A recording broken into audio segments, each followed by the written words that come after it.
Welcome to a special episode of Disguise Coverage, part of the Cover One Sports Network. I am Anthony, your host here on Disguise Coverage. Find Disguise Coverage on Apple Podcasts, Spotify, YouTube, Facebook, pretty much anywhere and everywhere you will find podcasting content. You will find Disguise Coverage. While you're there checking out Disguise Coverage, check out all the great array of Cover One content in regards to the Buffalo Bills. You've got the Hoof Podcast with Sterling, Anthony Romeo, and Eric B.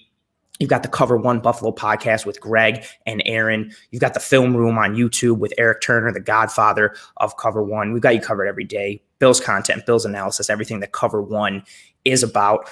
I, again, am Anthony, your host here on Disguise Coverage. Find me on Twitter at pro__ant. That's pro_ANT. Give me a follow on the old Twitter. If follows are not your thing, I will also accept pounds of vibranium and or preferably adamantium because it's more precious and it's sturdier. Again, a follow or vibranium or adamantium, pick your poison.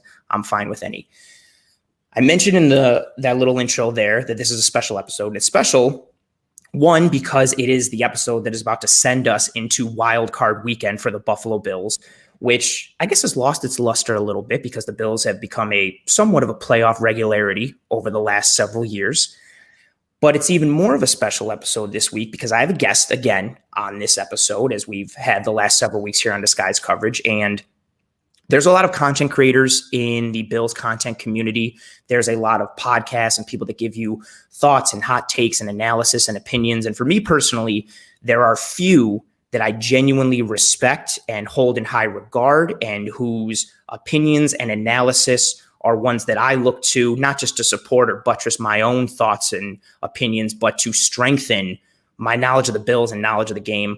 A lot of those guys make up the Cover One team, but another one is my guest here on tonight's episode, Bruce Nolan from the Bruce Exclusive podcast on Buffalo Rumblings. Bruce, thank you for coming aboard. Welcome. Thank you for being here. Hey, thanks for having me, man. It's a party all the time. Just disco balls, dancers, the whole thing, man. It's 2021. We're gonna roll this year. It's gonna be great. It's not gonna be anything like last year. I'm sure it's gonna be fantastic. Everything's changed. I mean, yeah, we're like a couple days in, like a first week into 2021. Nothing bad has happened. Everything in the country is stable and great. It's December 38th, Anthony. I like what you did there, and I hope people get what you did there. Well played. Well played. It is, because 2020 continues to be terrible. But I guess for the Bills, it's been good. That's a shining beacon. Yeah, that's a shining beacon. You will take it. I'll take it too. It's been years and years of just middling mediocrity and failure as a Bills fan and as someone who loves the Bills. And as we go into the playoffs here, it's even weird. I find myself, so I thought of this idea for this episode, like talking about, okay, the Buffalo Bills, why not us? Reasons for potentially being able to win the Super Bowl, reasons that could potentially hold us back and all those things. And then I pitched it to you and you were gracious enough to accept and come aboard. And then I sat there and legitimately thought to myself, I was like, it's crazy that 4 years ago, I was sitting here thinking, man, I hope we get a better coach after Rex Ryan. And I hope we have some organizational stability and we still need a quarterback. And now we're sitting here and we're going to legitimately have a discussion as to why the Buffalo Bills could potentially win the Super Bowl here in 2020. And it's just that's a wild turnaround in such a short period of time.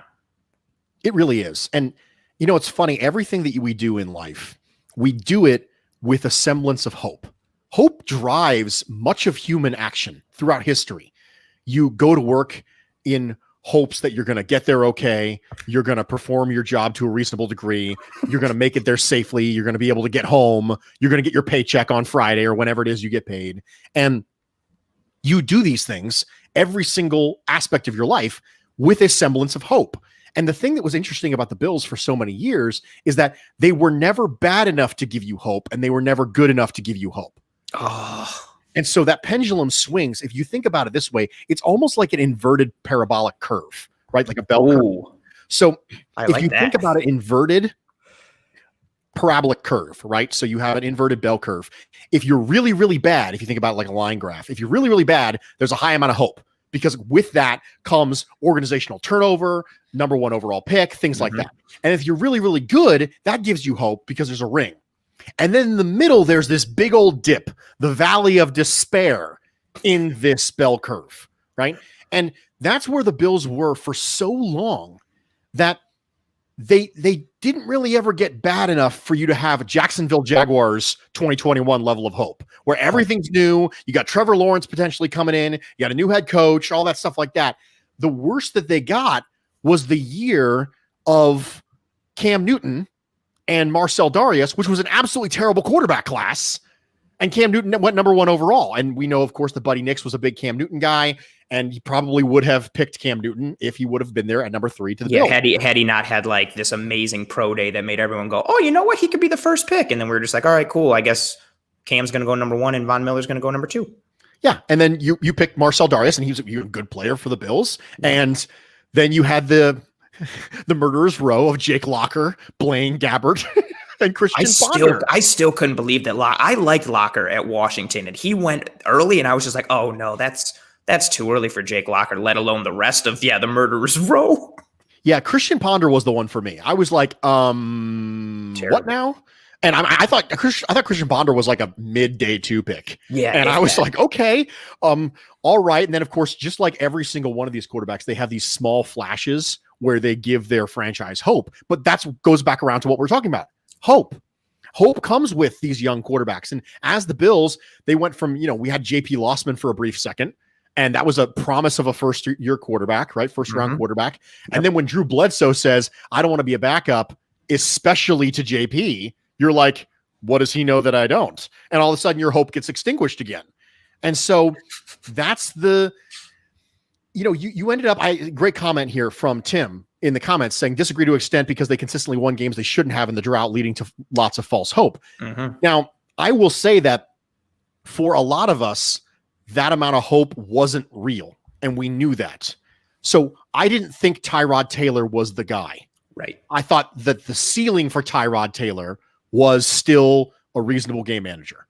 And so the ceiling for Trent Edwards, how often do you have these mid to late round picks end up being a stud? And that's what we do in Bills Mafia. We have these late picks that we just gravitate towards, whether it's Antonio Williams as an undrafted free agent, or whether it's Duke Williams, or whether it's any of these other late round picks that we think this could be the one, but the probability is they're not. For every person who ends up being Fred Jackson, there's someone who ends up not being Fred Jackson. Yep. And so the probabilities for those of us who care about the probabilities, that doesn't really give us a lot of hope. And so it was a struggle during this time because everything we do in life is built around hope, and we just didn't have it.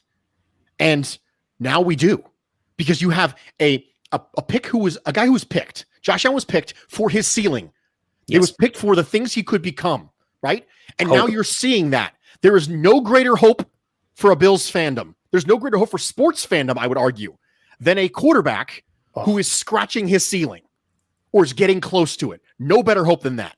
So as we kind of have a discussion about hope, that's why we should be here. That's why we should have hope. It's not just because the team's good. It's because the thing that has a significant impact on making the team good is good. Whew. That was an excellent cherry on top for that. It's just, you hit on so many points from the drought era and those times of just being not good enough to be really good, but not bad enough to really truly restart and rebuild, and just being this middling 6-10 to 8-8, this kind of like every year being like, man, if these 3 games or 2 games could have gone the other way, we could have been in the playoffs. If only we hadn't have choked away this one game or these 2 games, we could be in the playoffs. And now we sit here live on Thursday night, 2 days from now, the Buffalo Bills will be playing in the wild card against the Indianapolis Colts. And to a pretty heavy degree for analysts and pundits, not just within Bills Mafia, but across the nation and varying media outlets, the Buffalo Bills are a favorite in this game. And they come into this game just rolling. They look like a juggernaut. They're being referred to as a juggernaut by multiple people offensively. And then the defense has stepped up. And we get the joy of being able to sit here and having some of that hope finally being tangible and real, and then adding more hope onto it, combined with a little bit of like actual results and actual things that we can touch and see and feel, metaphorically, and being able to go forward now into this game and into this playoff run. And you and I get to sit here and have this conversation, much like many Bills fans and analysts may be able to have this conversation and be like, you know what? Is a Super Bowl possible? Can we do this? Like, and it's not just like farcical or ridiculous to be like, come on, we can't have this. This isn't the drought breaking playoff run where it was like, we could beat Jacksonville, but I mean, if it does, it doesn't really matter. We're just kind of happy to be here. Even last year, beating Houston, I thought was doable. I thought we could be one of the final four teams in the AFC, but I wasn't sitting there thinking like, well, we can make a run at this thing. Was there a chance? Perhaps, but it wasn't one that you thought was sustainable or a regular occurrence that you thought or you saw in a lot of people's minds. But this year, as you and I are about to go into, it's a different thing. We can talk about a Bills Super Bowl berth and a potential Bills Super Bowl win, and it's not ridiculous. It's not out of left field. It's pretty grounded in realism because of how they've performed this year. And it's just such a stark turnaround and contrast to what they've been for the last, gajillion years ever since I've really developed my fandom, and I'm sure yours as well. Yeah. We've seen teams win the Super Bowl with weird outlier years, with quarterbacks who were middling, who got hot, Eli Manning, Joe Flacco, with game managing quarterbacks like Peyton Manning when he won a Super Bowl with the Broncos at that point in his career was a game manager, and with Brad Johnson and with Trent Dilfer. But when you deal with probabilities, and I talk a lot about probabilities on my podcast because football is not a game of yeses and nos. It's not a game of nevers and alwayses. It's a game of probabilities. And the probability is that the teams who are going to win the Super Bowl are going to have good quarterback play. And that's the reason we can talk about it. We can talk about it because Josh Allen's playing Super Bowl caliber football. We also have a good quarterback. Yeah, we have a good quarterback. So when you have elite quarterback play, you have a shot winning the Super Bowl. It's that simple. Any team that has elite quarterback play has a shot at winning the Super Bowl. And that's the reason why it's so important to get your guy. So last year, I don't think last year was elite quarterback level play from Josh Allen. I don't think his first year was elite quarterback level play. And I don't think when we made the playoffs with Tyrod Taylor, he was elite level quarterback play. And those things are correlative to being able to make a run at a Super Bowl. Yes. And so, like you said, we were just happy to be there in 17. And in 19, if Josh Allen would have gotten hot and gone on a run, we could have had something, right? But he hadn't, at that point in his career, in my opinion, played Super Bowl level quarterbacking. The probability of that was low. Right. And now he is. This team was winning for the first couple weeks of this year almost entirely due to Josh Allen in the passing game because he wasn't getting help from the defense and he wasn't getting help from the running game. Nope. So we can do it against good teams. The Los Angeles Rams are a good team. And Josh Allen and the passing game pretty much won the game by themselves. Yeah. So when you have a player who's capable of doing that, you've got a shot. And we do have a shot. We have that guy. Oh, you got me excited. Let's jump right into it. If you're watching live or watching the video, you're going to see the graphic change. Reasons for a Bills Super Bowl. So Bruce and I are going to give our top 2 reasons each as to why the Buffalo Bills can make a run at the Super Bowl here in the 2020-2021 season. Bruce, you are the guest. You have the honor of going first. The first reason that they can win a Super Bowl is well-roundedness. The Bills can win a Super Bowl at this point because they are not playing a similar level of football that they were playing earlier in the year that I just described when Josh Allen in the passing game were essentially winning games for them. The defense is starting to round into form. And I think it's interesting when we keep talking about the Bills defense rounding into form that it just so happens to coincide with our linebackers getting healthy. I don't think that's unusual. It's so funny. We said that Sean McDermott had a linebacker-centric defense since the day he was hired. We talked about it ad nauseum when they drafted Tremaine Edmonds, that he was going to be, quote unquote, the next great Sean McDermott linebacker, because apparently Luke Kuechly and Thomas Davis were really, really good, and they were good enough to sink into our consciousness as Bills fans. And so we do that. And then the second our linebackers get banged up and the defense starts not playing well, we start grasping at other things. Like, oh gosh, Ed Oliver's a bust. He's too small. Oh, God. When, Mario Addison is a joke. We should have re-signed Shaq Lawson. Where's Jordan Phillips? I need Jordan Phillips up in my life right now. Oh, God. Well, hold on. We said this was a linebacker-centric defense, and now the linebackers are banged up and the defense isn't playing well. Sometimes the simplest solution is actually the highest probability of being accurate. Occam's razor. Occam's razor, philosophical concept saying the simplest solution has the highest probability of being accurate when presented with multiple solutions. I love to use Occam's razor. Some people use that as the KISS concept. Keep it simple, stupid.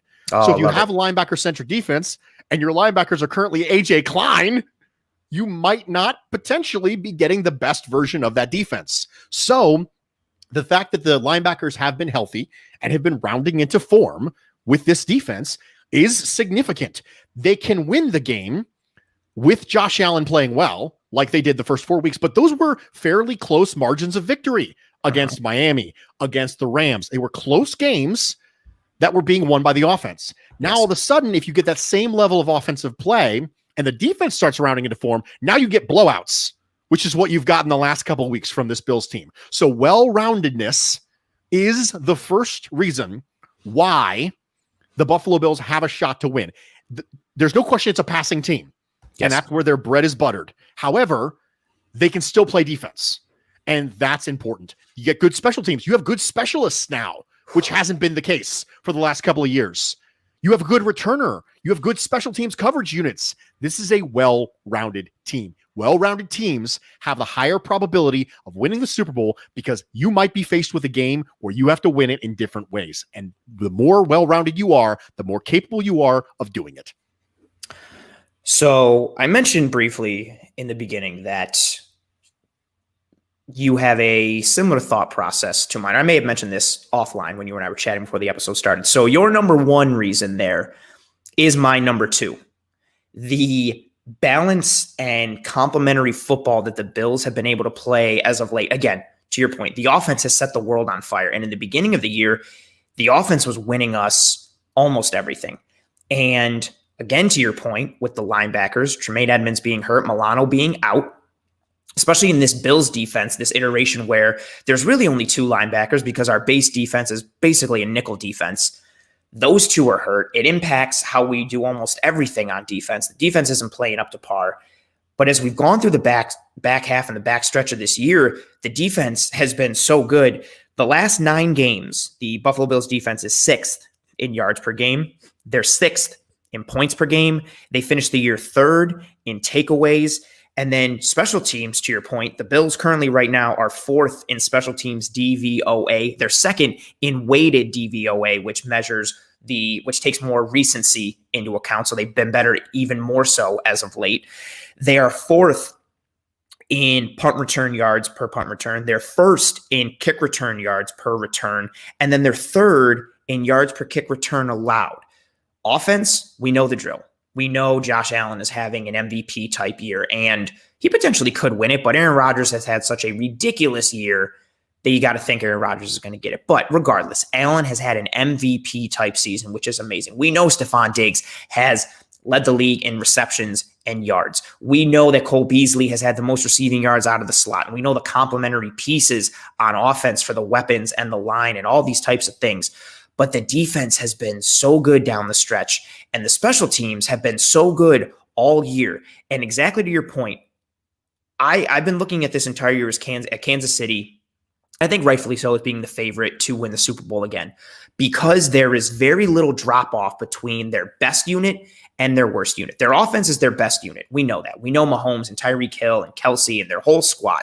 But their defense is not so much worse that it's a vulnerability or it's a massive problem. Is it a great defense? I wouldn't say so, but they're good enough to not bring down your holistic average too much. Their defense is good enough to be complementary to that offense, and same with their special teams. And the Bills now, what we've seen down the stretch, exactly to your point, and exactly what I'm getting at here as well, it's no longer, well, the offense is carrying everybody, and we just kind of got to hope that the defense can just duct tape things together and not be leaky and not be terrible. We're seeing the Bills offense operate at about a 9 out of 10. And we're seeing the defense operate recently at about a 7 out of 10. And then the special teams all year has been about an 8 out of 10. So when you go for your 3 phases, your holistic football team, your worst unit for the Bills, again, I'm using worst or worse or not as good as a loose term because the defense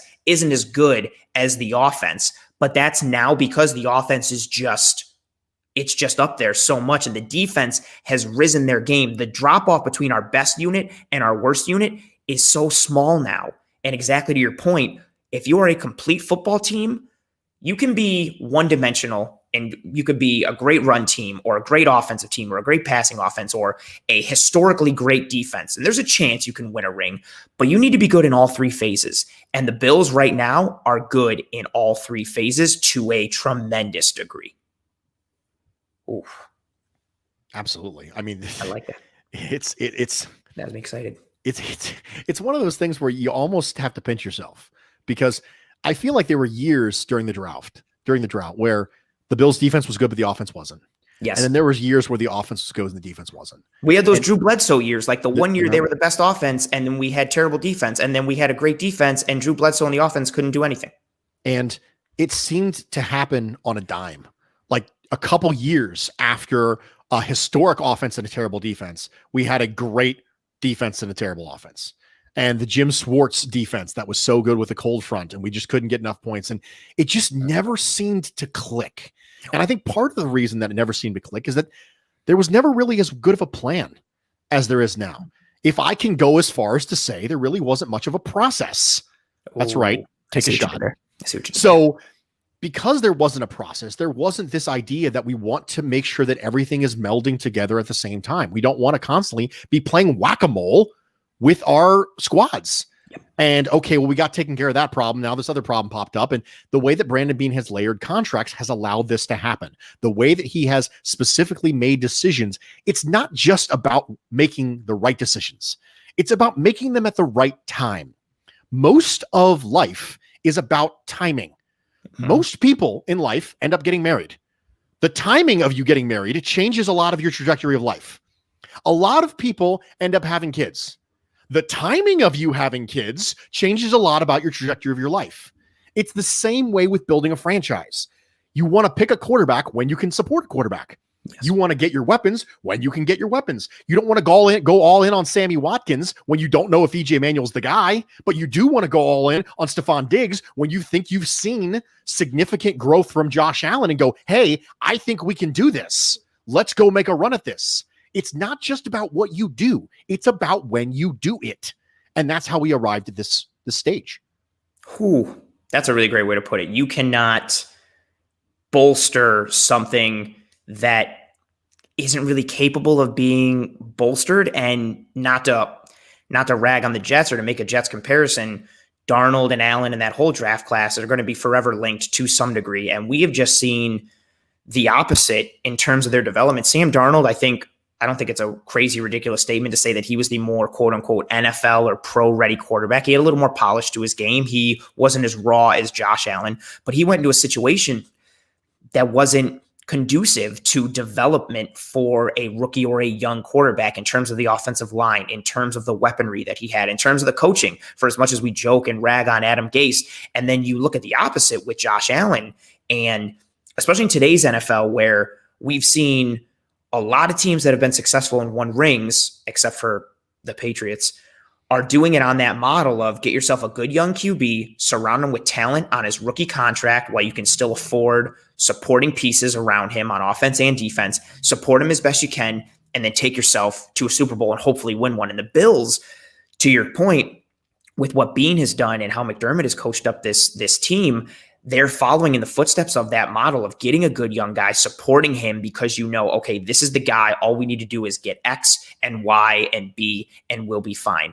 And if you're not developing them properly, not surrounding them, you're going to falter and you're going to honestly potentially ruin someone's career, like we may have seen with Sam Darnold, who was a good prospect coming out and just hasn't gotten the support and help that he's needed from the Jets.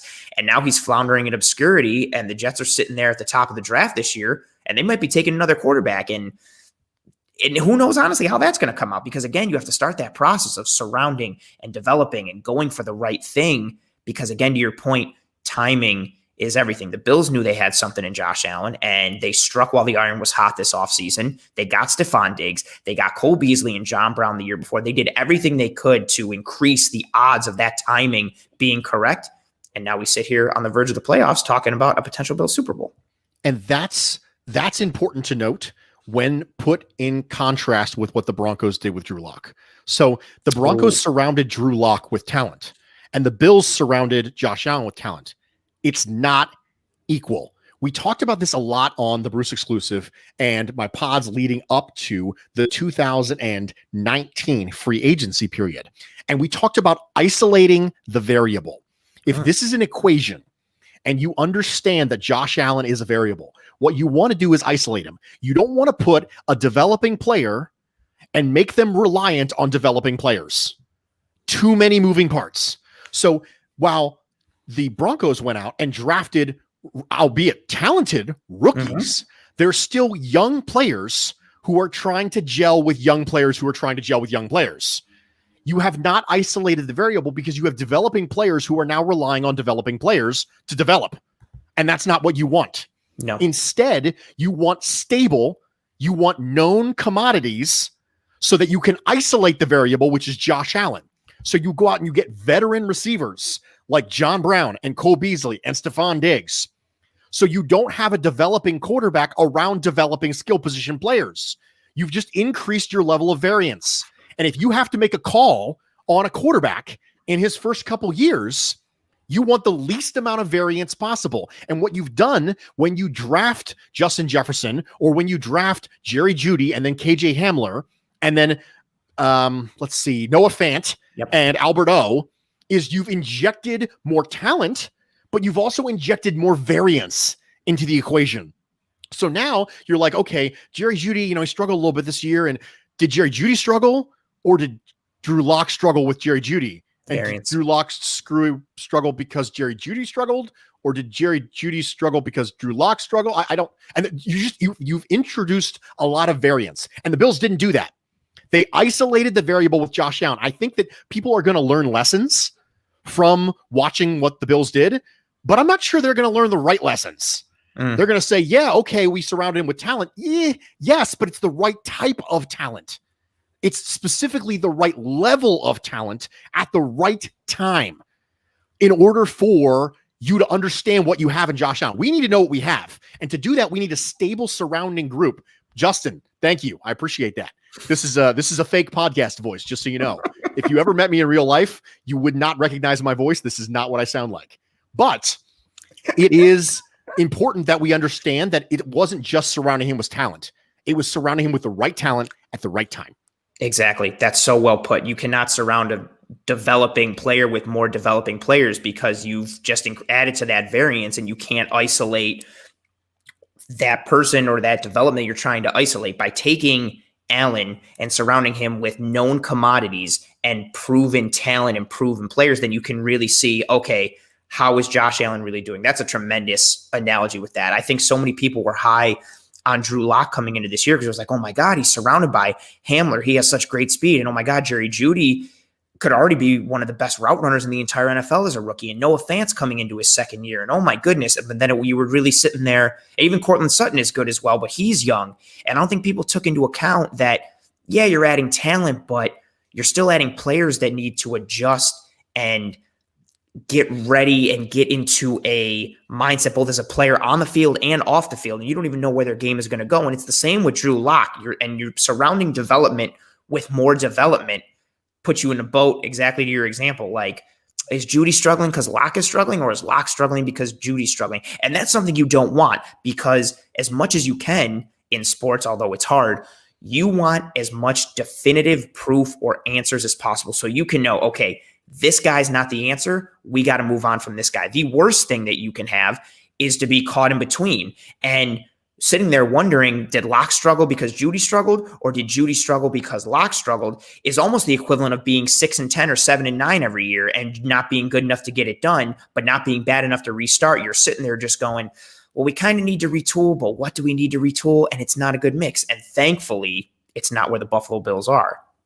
And we're able to move forward. And we have a guy in Josh Allen that we've identified who is able to take us to that next level that we've seen, hopefully, a regular occurrence of how the Bills have played this year. We're hopefully going to see that as years come. And as we continue in this episode talking about reasons for a Bills Super Bowl, Bruce, why don't you give me your number 2 reason why the Buffalo Bills can win a Super Bowl here in these playoffs? I mean, it's kind of boring now. I mean, it's Josh Allen. So, I mean, I don't know what else. No, I'm just kidding. I absolutely have something else to say. So when I tier quarterbacks in the offseason. I do my quarterback tiers every offseason. I tier them a little bit differently than other people do. I don't use words like elite or good or great or any of those things. I tier them based on the idea that wins are not a quarterback stat. If you obviously follow me on Twitter, you'll know that that's if there's one thing that you're going to see on my tombstone, it's going to be, oh, hey, that guy must've been Bruce Nolan. It's going to say, Bob Smith or whatever my real name is. It's going to say wins are not a quarterback stat right there on my tombstone. But if we understand that wins are not a quarterback stat, then you understand that the quality of a quarterback is determined by how much help you need to give him to achieve the same results. So in order to achieve the same team results, how much help do you have to give them? And that's how I tier quarterbacks. So I tier quarterbacks in the following categories. Can win Super Bowl primarily due to. These are the groups of people who, if you have them on your team, you have a shot. They can be the catalyst of a Super Bowl team if you just give them something, right? Mm-hmm. Give them a little bit of help. Just make sure that you're not actively hindering them and you've got a shot. The next tier is need notable support to win Super Bowl, but can make playoffs primarily due to. So this is if you have this person on your team, you got a shot at the playoffs. If you just help them a little bit, if you don't hinder them, you can make the playoffs. But you're going to have to do a little bit better to make sure you can win the Super Bowl. The next tier is need notable support to make the playoffs. This is where you would find the game managers of the world. These are people who they need to have things that are not necessarily elite, but very good around them to be able to do it. The next tier is need significant support to make the playoffs. These are people who you can have an elite remainder of team and you can win a Super Bowl and make the playoffs with these people. But you need an elite remainder of team. You need a flash in the pan moment where you have an elite remaining 52 and coaching staff to pull it off. Trent Dilfer with the Ravens. Trent Dilfer with the Ravens, Brad Johnson with the Tampa Bay Buccaneers, things like that. Beautiful. And then the final tier is undetermined because sample size is a real thing. And I don't put you on the tiers until there is enough sample size for me to feel good about it. So the reason why this is important is because 2 years ago, Josh Allen was in the undetermined phase. And then last year, I put him in the need notable support to make playoffs phase. Well, now, he's playing in the way that you can win a Super Bowl with this level of play. And not everything has to be perfect. In fact, not everything around him has to be good. It just has to be not actively harming him. And that's a level of quarterback play that gives you a shot. So I understand we've talked about Josh Allen and we've talked about why him being on the roster and playing as well as he is gives you a shot at winning the Super Bowl. But specifically, I wanted to break that down in the sense that if I'm going to tier the quarterbacks right now, I'm not going to, by the way, I'm going to tier the quarterbacks in the offseason after the totality of data has been accumulated. But when I do that, he's in that top 2 tier right now. That's the way he's playing. And those are people where if you have a good team, you can win a Super Bowl. And so when you have a remainder of team that is good and you have a quarterback who's playing out of his mind right now, Josh Allen's a top 5 quarterback in the NFL this year. And that's not insanity. That's not pie in the sky. There are lots of metrics that back me up on this. The QB stew that I created as far as the composite that we use with holistic metrics, that's going to rank him in the top 5 in the NFL at the end of the regular season. It's going to happen. So when you have a quarterback who's playing that well, you got a shot. I want to jump to something right here because it was already in my brain based on your reasoning there. And then some comments that have gone in here. We have one that Josh Allen had a great supporting cast, and we have another one from Ryan Johnson. The Bills will lose if Diggs don't play. My question related to those two things for you, Bruce, is how much of Josh Allen's progression and ascension this year do you credit to the addition and the acquisition of Stephon Diggs? It matters. It matters, but it matters because it was an answer to a question. It matters a lot more than just the raw addition of a certain stagnant amount of talent. So coming into this year, we have a tendency to kind of move on from narratives real fast. And we forget the narratives that existed only a couple weeks ago. And last year, the big narrative about Josh Allen was, what do you do against single high cover zero and man and pressure? Yes. What do you do? Do you have the horses to be able to separate in the short area against man coverage? And the answer is, yeah, you have Cole Beasley, but Cole Beasley and John Brown by itself is not enough to get you there. You have a rookie Dawson Knox, and you have a quarterback who's still trying to figure it out. Yes. So we know Josh Allen's better now against those looks. Stephon Diggs is a part of that. He is not all of that. He is a part of that. So Josh Allen, based on the other things that he's done, it's not like every time he's beaten those looks this year, the ball has gone to Diggs. Yes. That's not the case. If Diggs was the only answer to that question, then sure, let's just go ahead and put the mass majority of Josh Allen's development on Stephon Diggs. But that's not the case. So we acknowledge it's part of it because he assisted Josh Allen in overcoming that book that was on Josh Allen. Because if there is a book on you, you're not a franchise quarterback. Correct. If there is one thing that every single team can do to stop you, then you're not a franchise quarterback. Because then every team will just do that thing and you're going to be ineffective. That's just not the way that being a franchise quarterback is. So he needed help in overcoming that. Stephon Diggs helped him overcome that, but he's not all of the reason, because Josh Allen is making plays against those looks and against those coverages where the ball's not going to Stephon Diggs. He's beating these things with his arm, where previously he was trying to beat it with his legs. And so Stephon Diggs is a part of it. But even if Stephon Diggs didn't play, by the way, I think he's going to play. I think that's very, very, very he was dancing and he was doing all these fun things today. Yeah, I would be absolutely flabbergasted if he did not play. Mm-hmm. But even if Stephon Diggs in this hypothetical world did not play, it's not like I would think that suddenly the Colts' game plan would change drastically to go, hey, Stephon Diggs is the reason he's beating single high and cover zero. Let's just go single high and cover zero against him this game because now he doesn't have Diggs, so he'll be lost now. I just don't think that's the case.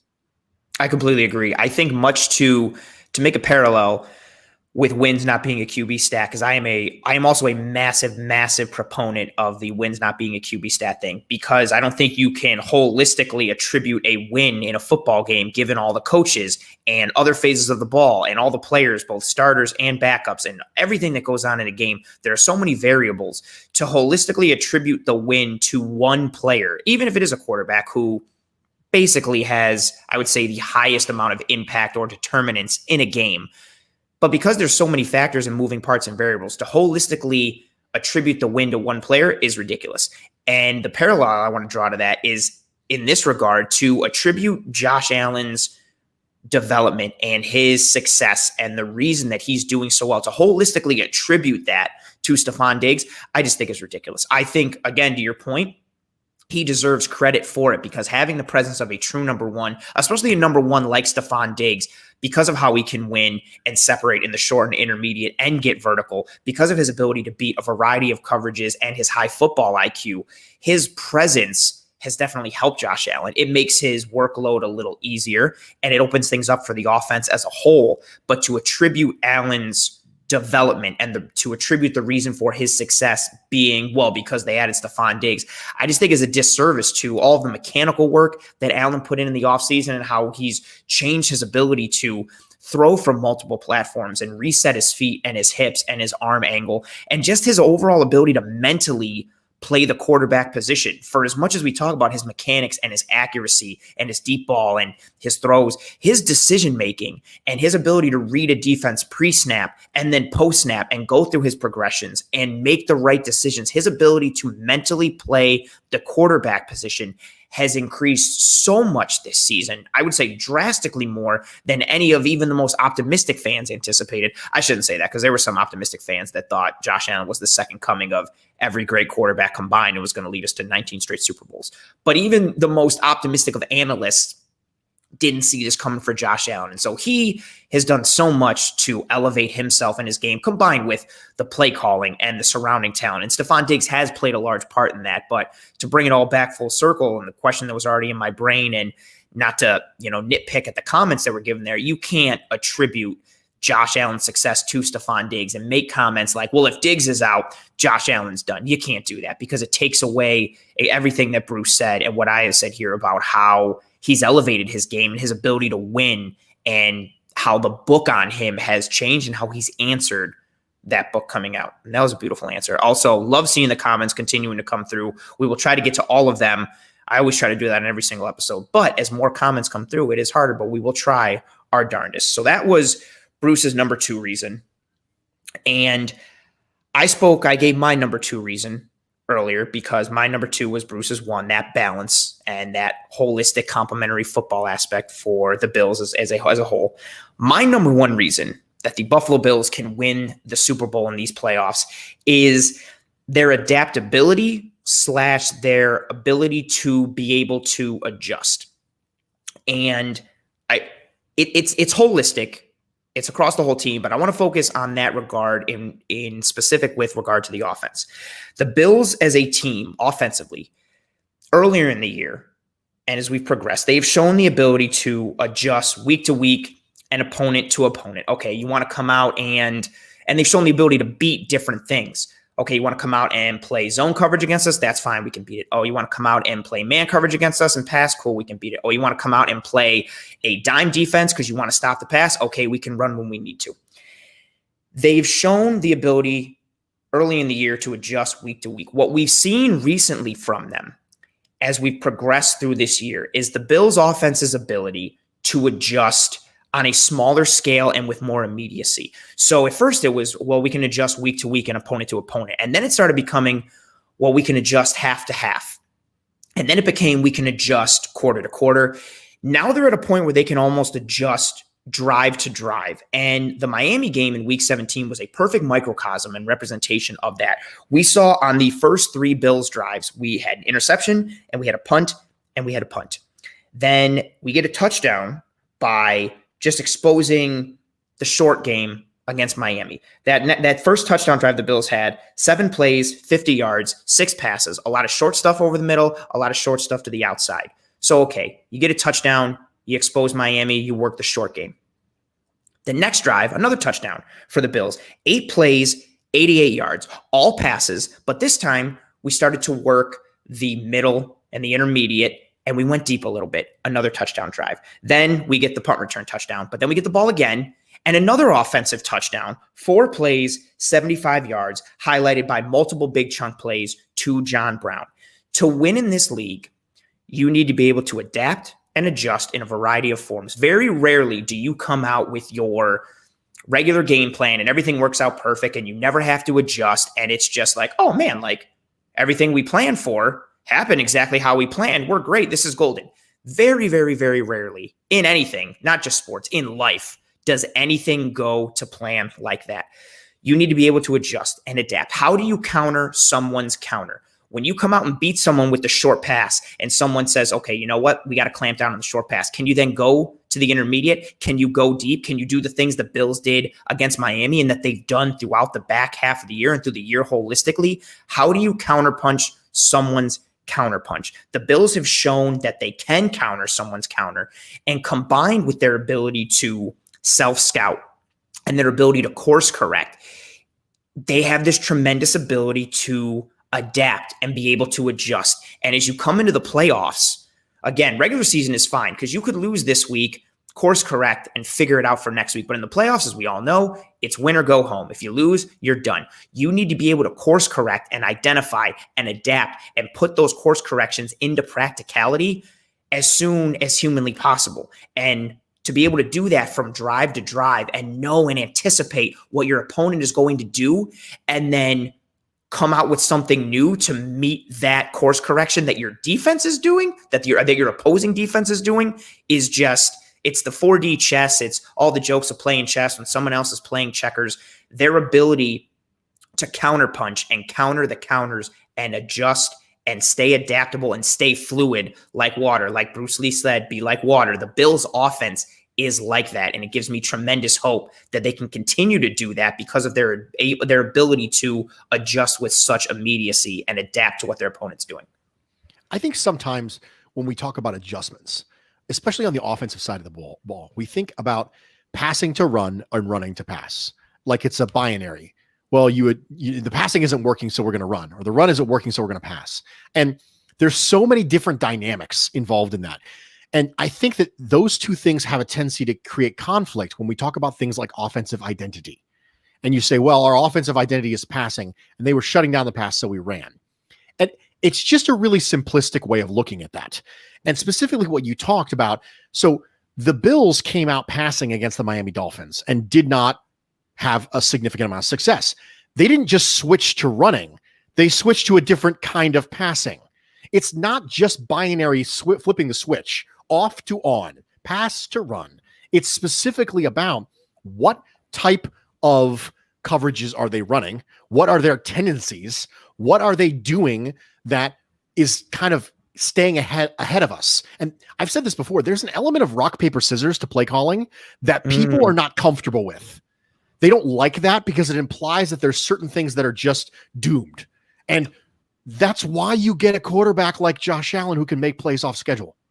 The reason why people like myself were unnecessarily high on Josh Rosen and lower on Josh Allen, one of the main reasons why is because consistently, we're doing a better job of it now, but consistently we make a mistake of understanding that quarterbacks who look good when everything is going well are not necessarily going to look good when it doesn't. Can you make plays off platform? And can you make plays off script? And even if you have, that's why it's so frustrating to play against someone like Josh Allen or Patrick Mahomes or Deshaun Watson, because you think to yourself, goodness gracious, he threw rock, I threw paper, and I still lost. And that's why that's so frustrating, because there's multiple ways for you to win. As an offense, you can win by making the adjustments necessary to make sure you're throwing the correct scissors to their paper, or you can sometimes throw the wrong thing. You hear offensive coordinators occasionally say this, man, I made a bad call and he made me look good. When you hear offensive coordinators say, I made the bad call and my quarterback made me look smart, that's what they're talking about. So there's two aspects to that. Can the play caller correctly, not guess isn't the right word, correctly ascertain the right play call for the right time? But also, if it's the wrong call, can you either get out of it at the line of scrimmage as a quarterback or make a play off schedule, which is what the quarterback can do. And that's why the Bills are so dangerous, because they can make adjustments without necessarily going, well, gosh, I guess we got to run now. No, we can still pass. We can just do different types of passing. Therefore, you can stay within the identity of your team while still making adjustments. Beautiful. I couldn't have summed that up better. Put a little cherry on top. And again, those reasons, again, there is a multitude of reasons why the Bills can potentially win a Super Bowl here in these playoffs. But Bruce and I wanted to give our top two, and I think those were a strong top two. And it's encouraging to hear those reasons and that rationale in going forward with the Bills and seeing what are the reasons and the things that they can hang their hat on in this playoff run that ideally leads to a Super Bowl championship. But now we're going to take a bit of a dark turn, I should say, because the Bills aren't a perfect team and there are no guarantees in anything. So now Bruce and I want to take a peek into what could hold the Bills back from winning a Super Bowl here in these playoffs. And again, I'll pass to you, Bruce, to start. What is your number one reason that could potentially hold the Bills back in these playoffs? COVID-19 has injected a level of variance and random into the NFL playoffs. The Browns are experiencing that right now. And when you have scenarios like that are partially outside your control, then you have scenarios where at any moment something can be injected into your plan that is too much for you to overcome. I am a man who loves my contingencies. I'm a man who loves my plan and structure and order. There are certain things that you can plan for, but you can't overcome. You can accommodate for them. The Bills have done that in regards to keeping a quarterback quarantined, but the quarterback who's quarantined is Jake Fromm. All of the things I just said about Josh Allen being able to make plays outside structure, down the field, things like that, none of those things apply to Jake Fromm. Jake Fromm. Yes, you can accommodate for those things, but you might not necessarily be able to overcome those things. And so the COVID-19 world that we live in right now injects a level of randomness into the playoffs. There's a very reasonable chance that one of the games this year, if it hasn't already been decided, will be decided in part due to something that happened with COVID-19. Mhm. And so when you inject a level of randomness, you increase the probability that the best team will not win. That's what you've done. Because already when you have a football that is built on probabilities, not possibilities, and not zeros and hundreds and lights and darks, this is the reason why we say any given Sunday. Yes. Because we understand that probabilities are a thing, but improbable things happen all the time. So we get it. But what you've done is we understand that the best team always doesn't win. The best team doesn't win every game. That's not the way it works. The better team loses all the time. But the better team has a higher probability of losing now than they ever have. Because at any given moment, something could swoop in and take the wind directly out of your sails. And so that has to be adjusted, not just with the Bills. That has nothing to do with the Bills. That just has to do with the climate that we currently live in and the understanding that something can come in and derail things like this. And so that's a reality of the situation. If it happens, it will be terrible. The Browns are experiencing that right now. Baker Mayfield hasn't thrown a pass all week. And they're about to play in one of the biggest games in Browns franchise recent history. It sucks. Against a Steelers team they think they have a reasonable chance of beating because the Steelers are a little bit worse than their record. And so the Browns, who just now broke their drought, are trying to break their next drought the same way we are, which is win a playoff game. And so when you have things like this happen, cosmic randomness is what Steven said. And it's true. It's cosmic randomness. And there already is a bit of that to football. That's one of the reasons why we love football. Yes. It's one of the reasons why we watch football, not basketball, because the best team in basketball wins a vast majority of the time because they have game series. That's why. When you have one game, anybody can win. When you have 7 games, it's a little bit different. So we already watch it for a level of this cosmic randomness that we like, but there's an aspect of this that we don't like as well. That's well put. The comments were blowing up with it as soon as you started speaking about it. Yeah, the Cleveland Browns, like, they're going to be without their head coach already on Sunday. And then the practice aspect and just that level of variability and cosmic randomness. Well put, Steven, in the chat there. That cosmic randomness was so on point. Yeah, there's just a level of that you can't prepare for, and it throws a wrench into it. But prior to COVID, the cosmic randomness was more just like, oh, we're primarily a passing team. So as long as we don't go somewhere where there's like a terrible wind and snowstorm, we should be good. Like, that was cosmic randomness, and it can throw a wrench into your plans. But COVID, yeah, it's another level, and it can strike at any time. And I feel, I'm not a Browns fan and I don't like Baker Mayfield, but I feel for the Browns and their fans to finally get to the playoffs and then to have this fall at your feet. It's just so unfortunate. And as Steven said, yeah, may the football gods smile on the Buffalo Bills. I hope so, Steven. I like that point from you, Bruce. And mine is similar to that. Just the level of, I guess, not randomness, but something that could throw a wrench in our plans. My number one is injury. But I want to have a bit of a discussion with you on this because I think obviously the most important, we have several important players on this roster. And I think we could both agree that if Josh Allen were to go down, that is the biggest wrench in the Buffalo Bills plans, correct? Absolutely. Cool. But after Josh Allen, there's some tiers in terms of players who are important in terms of who does what and who would have the biggest impact if they were to go down or be out. And I think Stephon Diggs, we talked about it earlier in this. We both think Stephon Diggs is going to play this weekend. Cole Beasley was stretching and warming up today, so potentially trending in the right direction. But there's been so many thoughts about, like, is this guy going to be out? Is that guy going to be out? And the effect that injuries could have. Josh Allen is the hands down number one. But I wanted to know from you, because I've been flip-flopping between who my second and third most important player would be to potentially go down. I have Josh Allen as the number one, which you do as well. I think if Tre'Davious White were to go down as the 2, Stephon Diggs is my third most important person going down as the 3. I think those would both have significant impacts on the team, especially Tre'Davious White, because in today's NFL, it's a passing league. It's a quarterback-driven league. You need some semblance of pass defense, and having an elite cornerback like Tre'Davious White, especially in the AFC, when you are going to face ideally, potentially the Kansas City Chiefs, because if we face KC, that means we're facing them in the AFC Championship, who have Tyreek Hill and who have Travis Kelce in this tremendous passing offense. And then even if you're playing the Ravens, who aren't a great passing football team, but if you have a great corner who you can leave on an island and trust to lock down some dudes so you can load more people into the box to stop the run, it's so tremendously helpful. But after Allen, who are the players that you would be most worried about going down for the Bills. Again, for me, I got Josh Allen, Tre'Davious White, Stephon Diggs, Matt Milano, Mitch Morrison, and John Feliciano. So I was interested to pick your brain on that. Yeah, I have it very similar to you. I have Bills with Allen and Tre'Davious White, Stephon Diggs. I have Matt Milano up there. I have Tremaine Edmonds up there because of what we talked about earlier. Linebackers and defense.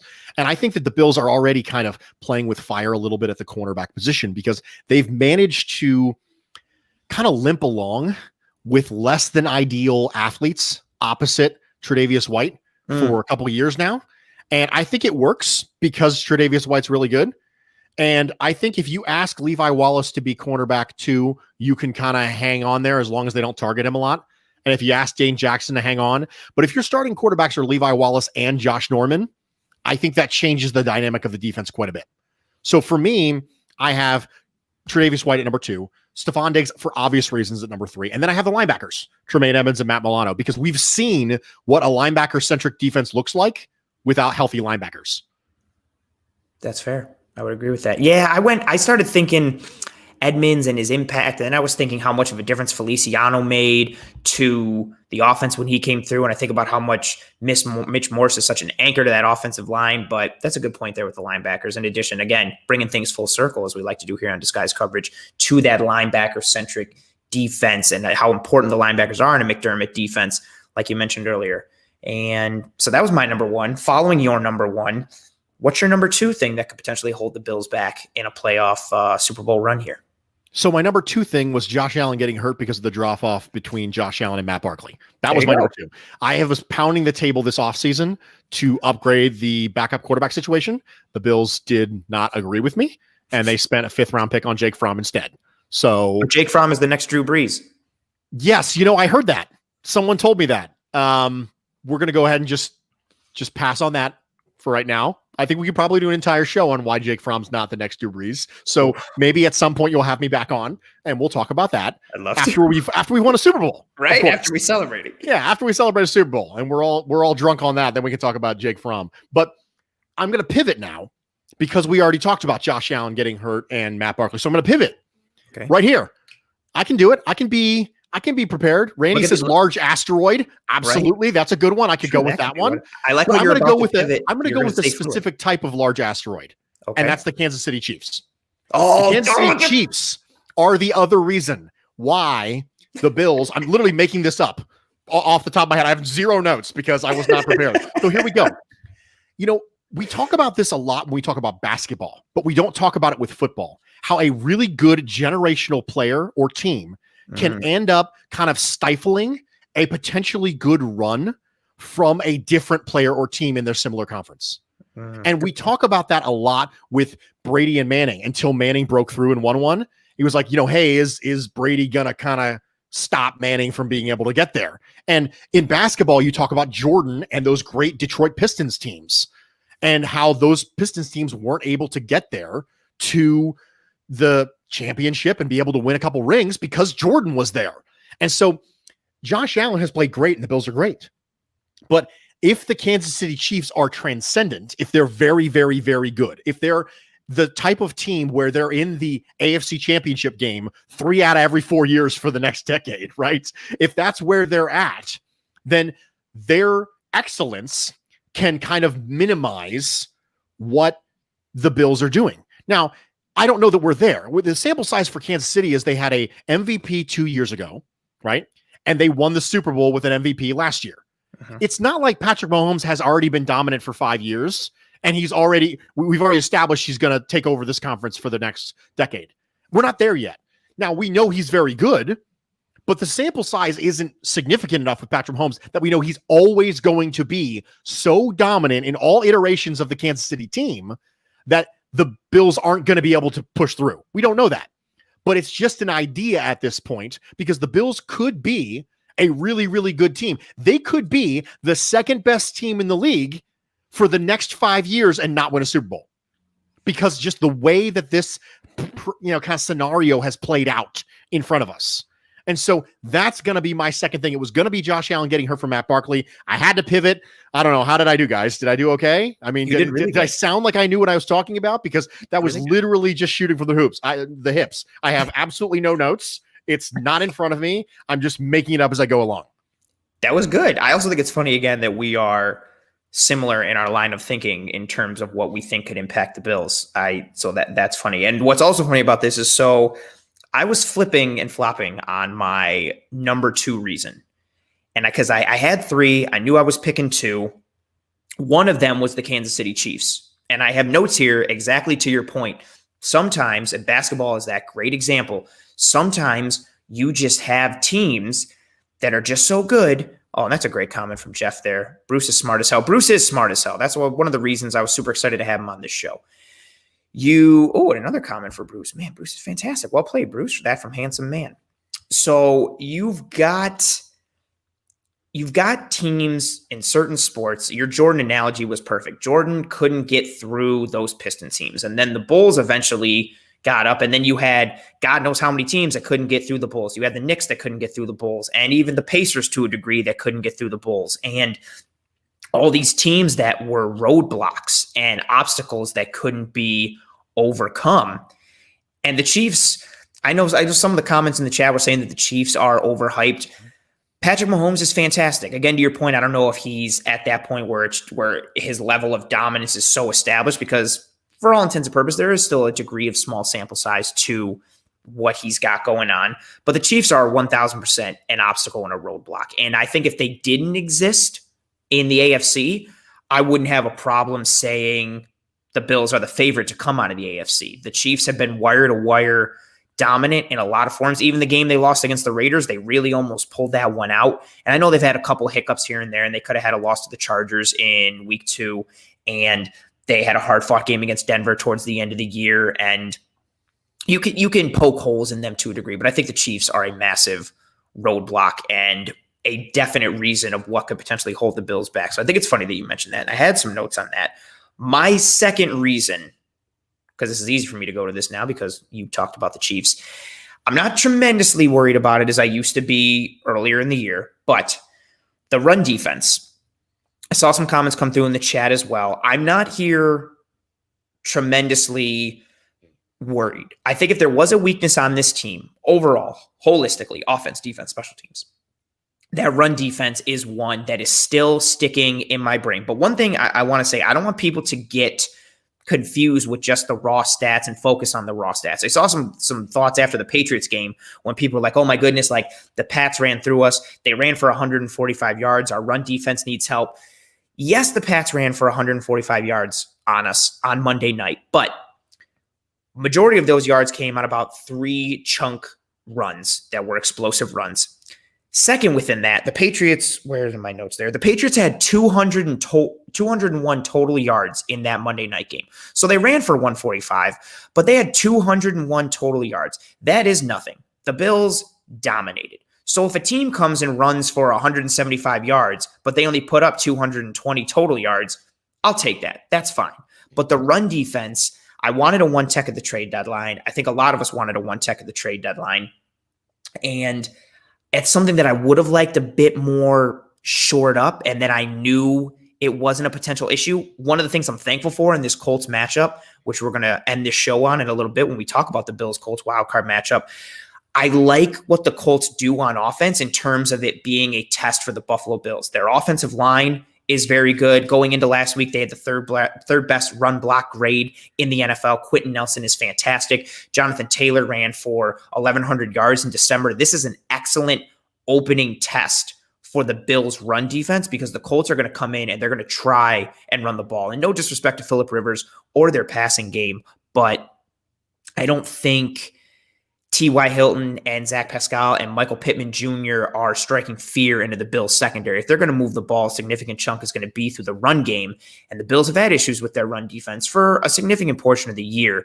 So I want to see in this opening round, this opening wildcard game, okay, how do we handle the run? How do we handle Jonathan Taylor? It's a good running offense. It's a good running back. It's a good line. And it feeds into what I potentially think could hold the Bills back, which is that run defense. Because if you can't stop the run, I recognize it's a passing league, but it can be demoralizing to get run on. And especially if a team is doing it on you with consistency, it's a good way to control the ball. It's a good way to keep the ball away from a dangerous and potent Bills offense. And it puts more pressure on every single possession for your offense if you can't stop the run because you're getting the ball less. And that would be my number 2 concern in terms of what could hold the Bills back. Let's just wrap our head around the fact that other teams have to try to play keep away from Josh Allen and the Bills. I know, right? I've been thinking all year. Let's just take a moment to appreciate this. It's really like a positive if you think about it. And, you know, it's funny because every team who goes into the Bills game with an idea that, hey, we need to run the ball and control this, they're already playing with one hand behind their back. And because passing is more efficient.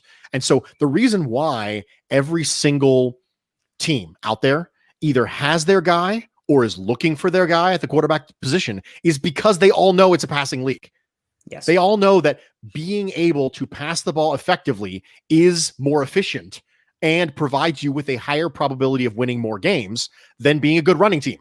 If that wasn't the case, they wouldn't all be looking for franchise quarterbacks and giving them $40 million a year contracts. It's because they know that. And so the Colts are trying to manage as best they can right now with Jonathan Taylor, who has come on the last couple of weeks, and Phillip Rivers, who is a reasonable quarterback at this point. So I do think running the ball is a concern. However, when I look at specific games where the Bills made a concerted effort to stop it, the Tennessee game comes to mind. The Las Vegas Raiders come to mind.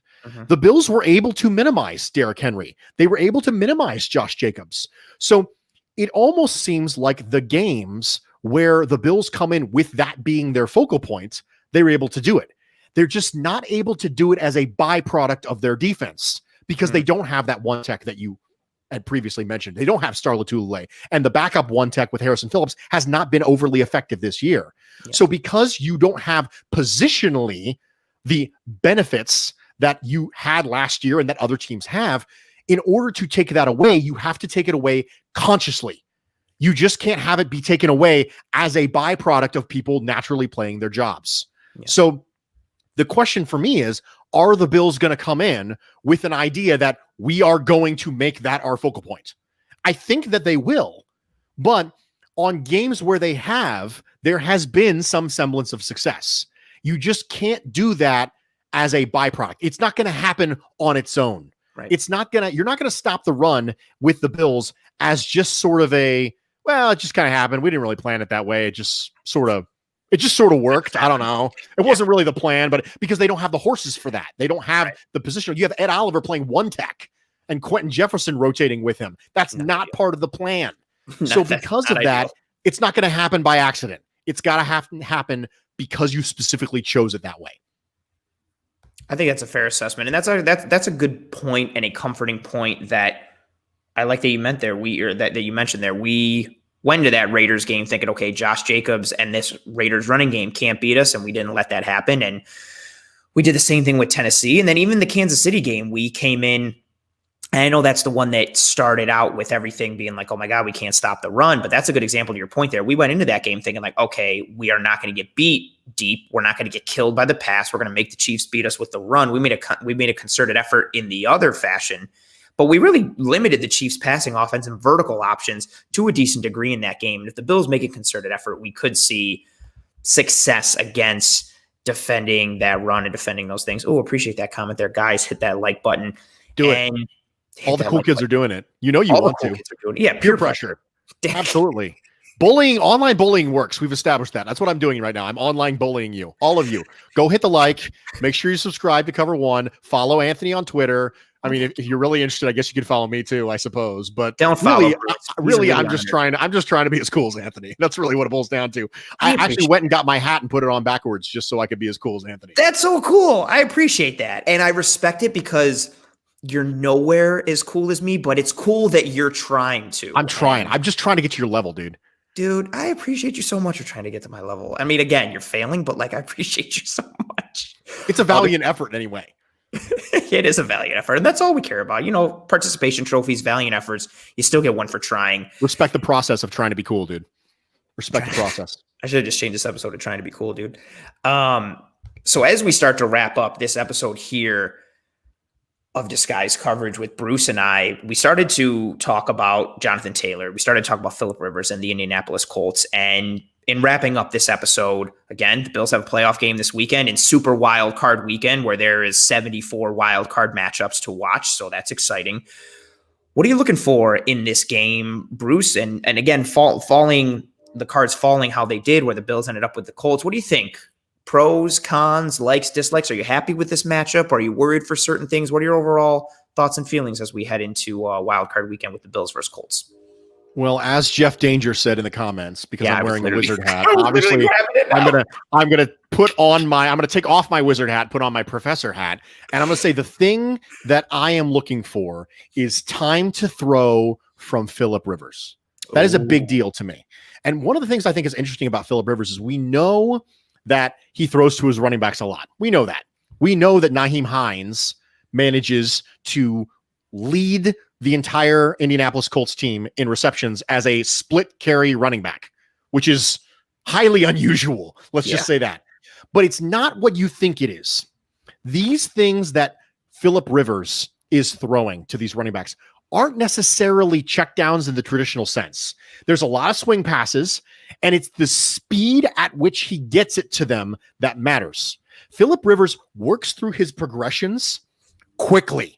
And because of that, when he decides to make that throw, he's making the throw to Jonathan Taylor or Nyheim Hines or Jordan Wilkins. He's making those throws at a specific time where the gap between that person and the defender covering them in the flat is still significant enough that you can count that as being in space. And that's how you can generate 5-7 yards at a clip from these things, essentially giving you a second prong to your run game. Because it's not like he throws it to them as a last resort when he's checking down, bailing out of a pocket. That's not the way he does it. He throws them to him because he is specifically getting through his progressions quickly and identifying the fact that, okay, this isn't going to work. I'm going there right now. And so what I want to see from Phillip Rivers is I want to see him hold the ball. Yes. So I am a member of coverage being better than pass rush. I don't know if we talked about this before, but there's a coverage versus pass rush debate that rages in the football film and analytics community. I am a coverage more important than pass rush guy. This is one of those times where that happens. The vast majority of sacks that take place in the NFL occur after 4 seconds. That means that the reason they got there wasn't because your pass rush necessarily got there fast. It was because the quarterback was forced to hold the ball. What is it that forces the quarterback to hold the ball? Coverage. Therefore, what I want to see from Phillip Rivers, because Phillip Rivers is one of those players who, his passer rating under 2.5 seconds in the pocket is over 100. It's 17th in the NFL. His passer rating when forced to hold the ball for 2.5 seconds or more is 27th in the NFL. You want him to hold the ball. So whatever tricks you've got, Leslie Frazier, in your bag on the back end with rotating safeties and disguising coverages, see what I did there? Disguise coverage? Yeah, that's right. I did it. I brought that specifically to this podcast, and I want literally all the credit for it. I brought the point to disguise coverage to the podcast and live show called Disguised Coverage. That's my key. That's my one big key, and I'm closing it with that. That's the key against Phillip Rivers. It's disguising your coverage. Boom! Mic drop.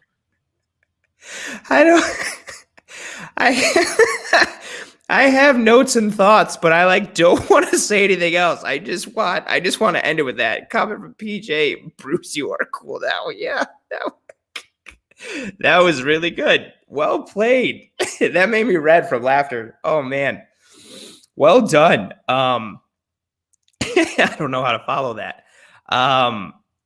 I like that point a lot. I believe. In doing research for this game, I believe Phillip Rivers is top 5 in terms of time to throw, in terms of lowest amount of time to throw from snap to release. I believe he's at 2.5. Yep. We spoke about it a lot on this show when it came to the Steelers-Bills matchup, how the Steelers wanted to work everything underneath and how Ben Roethlisberger was getting rid of the ball in 2.3 seconds and that quick release. And it's similar with Phillip Rivers. And the challenge with Phillip Rivers as well, much like it is with Ben Roethlisberger, but I would say maybe even more so with Phillip, is he's seen, I said Phillip because we're on a first name basis.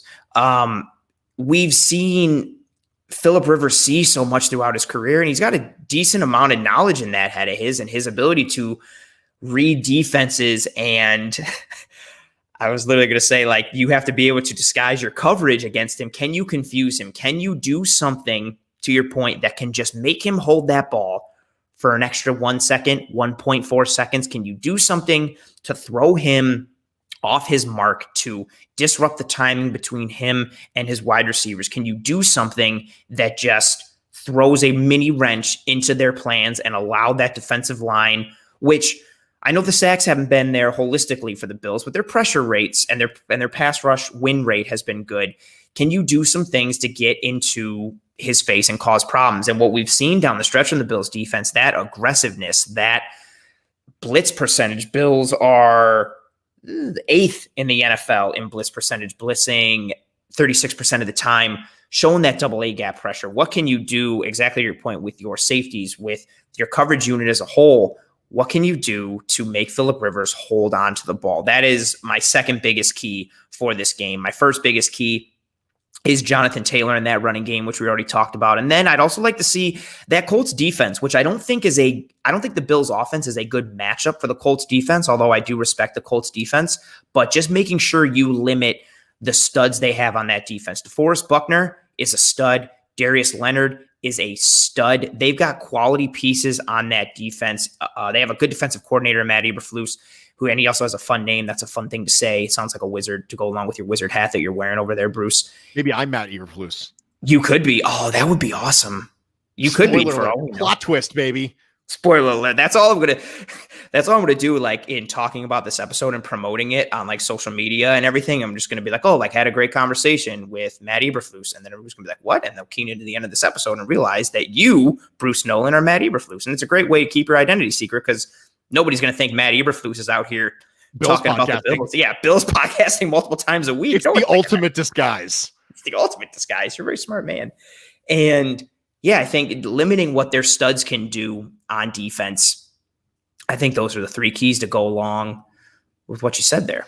And I don't want to give predictions. So if you came with prediction, I apologize. I am very superstitious. As it says in my Twitter bio, I'm not superstitious, but I am a little stitious, but that's just an office reference. But I am very superstitious. So I don't like to give predictions. I don't like to jinx anything. So we're not going to give predictions for the Bills versus Colts wildcard matchup, but we're able to give you a bit of a peek into what to look for in this game and the pros and cons and what's needed in order to get a victory for the Buffalo Bills. And with that being said, we're going to start to wrap up this episode. That's why it says toodles, you guys. As the regular listeners and watchers of this show know, I love saying toodles. I think it's fantastic. I think it needs to be used more in everyday vernacular. And I want to thank Bruce, you, for coming on and working that disguise coverage reference in at the end. That genuinely made me laugh and threw me off course big time. So well done to you. But just in general, for coming on, being a great guest and knowing as much as you do and really adding a tremendous element and enhancing Bill's social media and Bill's Twitter and everything you do with your pod and what you brought to the show was great. And tell the people, where they can find you and what you do every week and what you're about and, how you manage to do Bill's podcasting while also being the defensive coordinator for the Indianapolis Colts. Well, organization is the key, I think, to that. That's definitely the most important thing. Thank you so much for having me, Anthony. I really appreciate it. I'm glad we were able to do this. I've been a fan for a while. We talked about that before we got started here. I've been a fan for a while, and I appreciate everybody in the comments. Your kind words really mean a lot to me. And you guys, the podcasting community, the content creators, the Bills media, the Bills fans, the mafia has been unbelievably gracious to me. So the fact that I get to keep doing this and the fact that people want me to come on their shows and talk, and it is truly staggering. So it means a lot to me, and I just really appreciate you being there for me and having me on. And it's been kind of a rough week for me. So this has been a nice reprieve for sure. But I will tell you this. My name is Bruce Nolan. You can find me on Twitter and Instagram at Bruce Exclusive. I am a member of the Buffalo Rumblings community. My show, The Bruce Exclusive, drops every Thursday and Friday mornings on the podcast feed app of your choice. It's a great way to plug yourself. Again, Thank you to everyone. Thank you to everybody in the comments, especially. I recognize we weren't able to get to every comment that came through. The chat was flooded tonight with great comments and thoughts and interaction between everybody. I, again, of course, am Anthony. I'm your host here on Disguised Coverage. Follow me on Twitter at pro__ant. That's pro, 2 underscores, ANT. Please like and rate and review and subscribe to Disguised Coverage and all the other Cover One content. Go check out Bruce's feed on Twitter at Bruce Exclusive. And if you haven't checked out the Bruce Exclusive podcast on Buffalo Rumblings, you are doing yourself a disservice. Give Bruce a follow on the old Twitter and on the old Instagram. Check out the pod, rate and subscribe to that as well. Thank you, everybody, for tuning in tonight, live with us, riding with us on this episode. Thank you to everybody who's listening to this episode after it went live, audio-only platforms, YouTube, video streams, whatever. Tremendous thank you to everyone, as always. Tremendous thank you again to Bruce, someone who I tremendously respect and value in this Bills content creation and analysis community. We will see you guys next week. Go Bills and stay safe.